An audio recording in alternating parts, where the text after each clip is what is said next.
So this is a little improvisation lesson, and we're going to look at the blues scale, we're going to look at a pentatonic scale, and we're going to look at how to start improvising, and also some guitar techniques we can put into our improvisations as well. So we're going to look at our scale first, and we're going to try an A minor scale, which is really basic. This would be essentially all of the white notes on the piano. We're going to go 5th fret on the thickest string, 5, then 8. The next 3 strings are going to be the same, and they're going to be 5 and 7. So 5 and 7 on the A, 5 and 7 on the D, 5 and 7 on the G. Then the next 2 strings are going to be 5 and 8. All together. And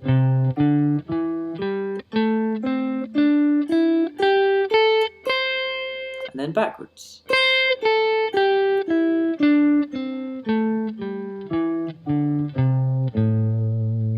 My right hand there is doing alternate picking, so I'll try and make this nice and obvious. I don't usually play like this, but 5 and then 8. So down, up, every single time. This is the pentatonic scale, A minor pentatonic, and it can have some really nice results. So the way I would practice that actually before I try out anything else would be I would go up and down the scale a couple of times, make sure that's nice and comfortable, and then try and do double notes, which would be playing 2 5s, then 2 8s, then 2 5s, 2 7s, all the way to the top.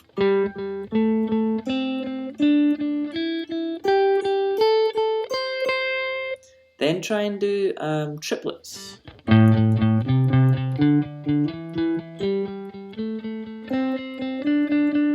There's all sorts of different things you can do on that scale to try and practice it, but you could try some metronome work, you could try hammer-ons and pull-offs, anything like that. Anytime you're playing that scale is going to be good. You could try and do it nice and quickly, so you could try and go...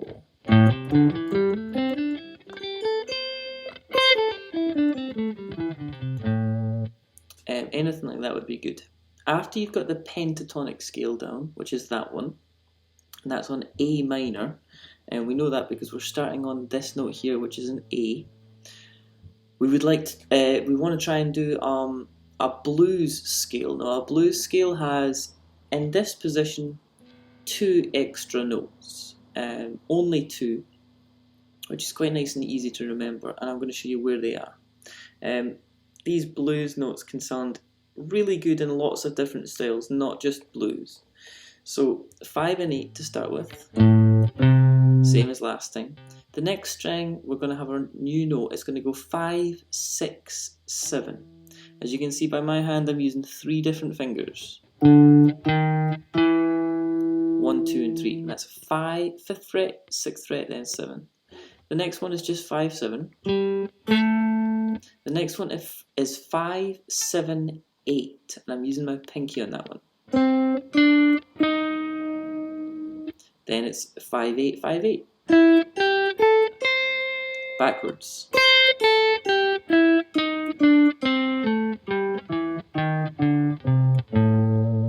This is a blues scale and it sounds really good.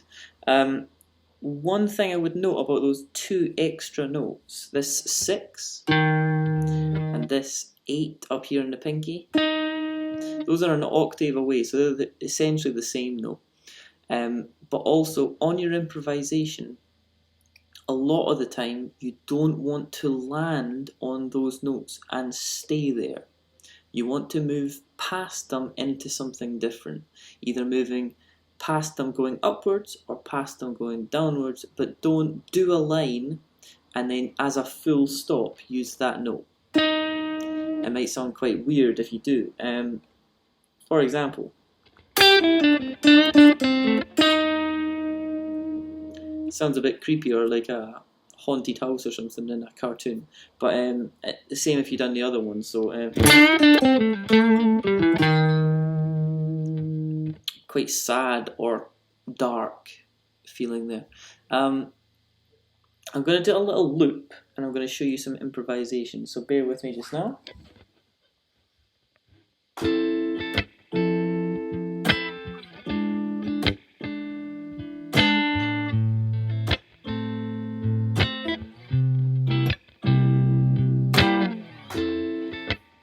So that should loop round now.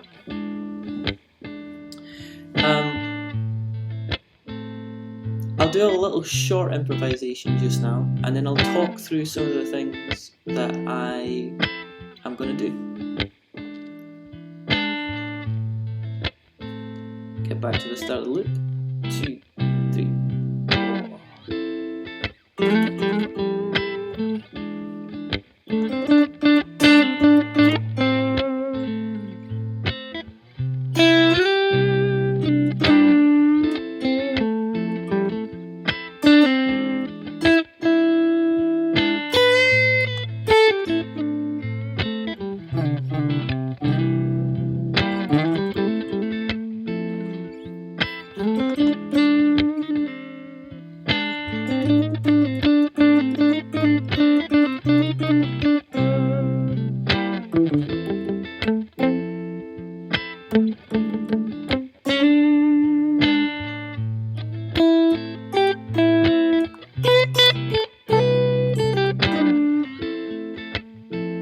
Not my best work, but hopefully it gives you an idea of the things you're able to do if you're able to improvise, so you're able to make up guitar solos.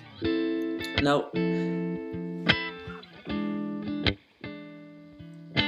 I'll keep it going, just make it a bit quieter. I'm going to spend the next 3 minutes doing different techniques. Some of these you might know, some of these you might not, and you can probably brush up on anything here. Slides. We can slide from any note into any note within the scale. You can also slide from anywhere into a note in the scale. So this is not in the scale, this 4th fret. But if you slide it into 5th fret, it sounds good. If you'd done it the other way around, it would sound bad, or just not very nice. So sliding, you could practice your whole scale sliding.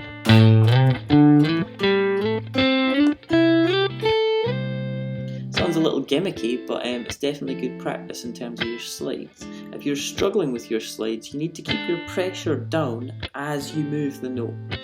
Most people are going to want to release that pressure as they move up, because it's hard to push something down and move it along. It's really important you keep that pressure down. I used some vibrato, and that's what the thing I do when I shake my hand, if you don't know what vibrato is.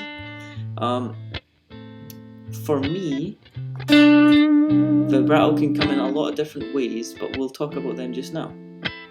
If I'm using my first finger for vibrato, I'm really coming off the guitar and I'm trying to shake it towards the floor and then back.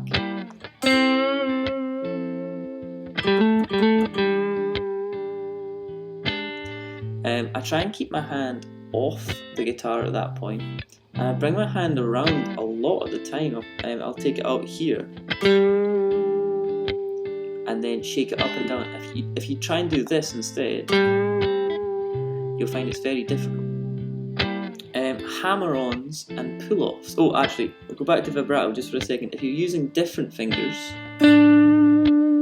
you can use lots of fingers. So, for example, if I'm doing vibrato on my 3rd finger, I might add my middle and my 1st as well, and then shake that note using all 3 fingers. And it's definitely easier to manipulate the string if you've got lots of fingers doing it. I've got about 30 seconds before this is too long of a video. We'll do some hammer-ons and pull-offs.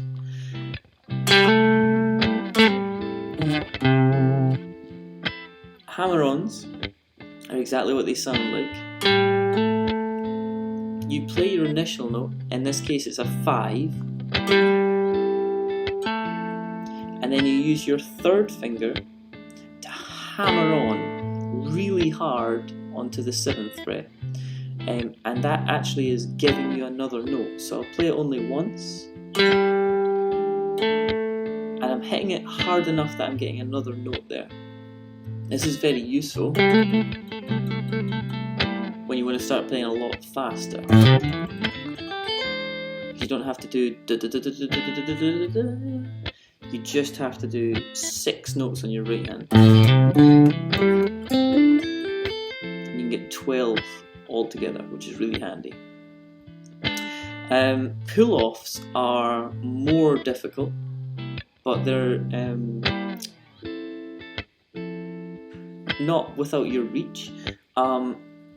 We'll do the same 2 notes, but we'll do it backwards. So we're going to have 7 down already, and we're also going to have 5 down. So we're going to play 7. Now imagine what you would do here to make a note happen. You would pluck it downwards. We're going to do the same thing with this finger. We're going to pluck it downwards, except it's already on, so we're just going to pull it downwards like that. And then eventually the pressure will become too much and you'll pull off it. And when you do that, you get a note. So it kind of acts like a bend initially. So the string definitely dips a little bit, but as long as you try and anchor it on using your first finger, it shouldn't dip very much. You pull off, and then that will be the note that's played at that point.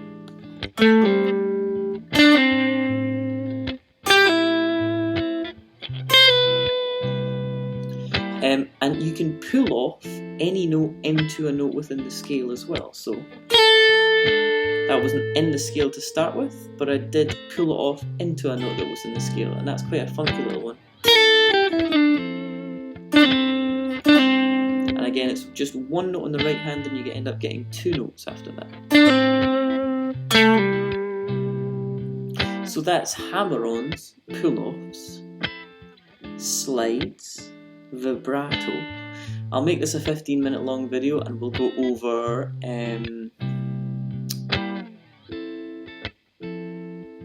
bends. Bends might need 3 minutes anyway. So, bends are probably the hardest basic technique within guitar. They're definitely the ones that people struggle with the most, because they can immediately start sounding bad, which isn't something people are used to with guitar, I suppose. People are used to being able to play the note and it sounds just like me playing the note. But then when I do this and they try and do it, it can sound really bad. So we're going to look at some bends just now and how to make them start sounding good today. So we'll take another note within this scale, and I'll pick a note that's particularly easy to bend, the 7th fret of the G string. Now this is how a lot of people bend to start with, and that's okay, but it's not very good. I would say there's 3 main rules to bending right at the beginner stage, and the first rule is thumb up. Okay, my thumb is on the top of my guitar, resting over it. If you don't have this up here and you try and bend your string up, your guitar goes up. And when your guitar goes up, you go out of tune. You can't tell how much pressure you're pushing this string. You can see the bend moving, watch this.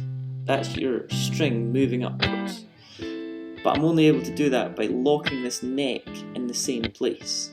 If I didn't do that, my guitar would go up as I push upwards. So thumb up is your first rule. Second rule would be fingertips.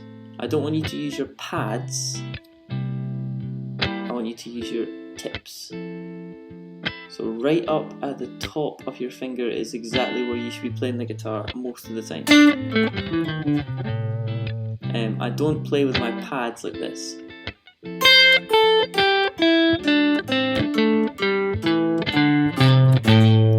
Those big flat hands are how you play bass, really, compared to guitar where you're on your fingertips a lot more. And our last rule, and it's probably the most important one actually, is lots and lots of fingers. So if you're bending with one finger, you're probably going to have a bad time. You need to bend with many fingers, as many as you can get on. So if I'm bending with my third finger, I'm going to put my middle finger and my first finger on the same string and use it to push. As you can tell, if I play the 7th fret and add the 6th fret behind it, it doesn't change the note.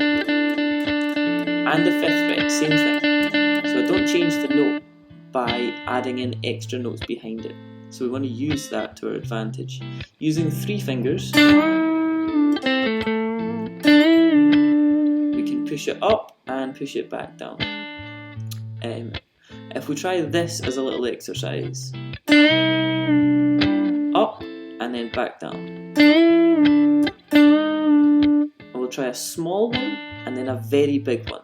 Try a small one now and a very big one. That's a good example of 2 easy-ish bends. You might struggle initially to start with. It's definitely a different sort of muscle group you have to train as well. So thumb up, fingertips, fingertip on, and then use 3 fingers, play it once, and I'm bending it up and keeping the pressure as I release the bend back down to the original place.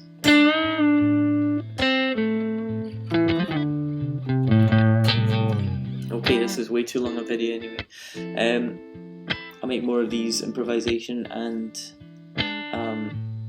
sort of guitar techniques lessons, I think, especially for any sort of beginner or intermediates. They're really useful. See you later.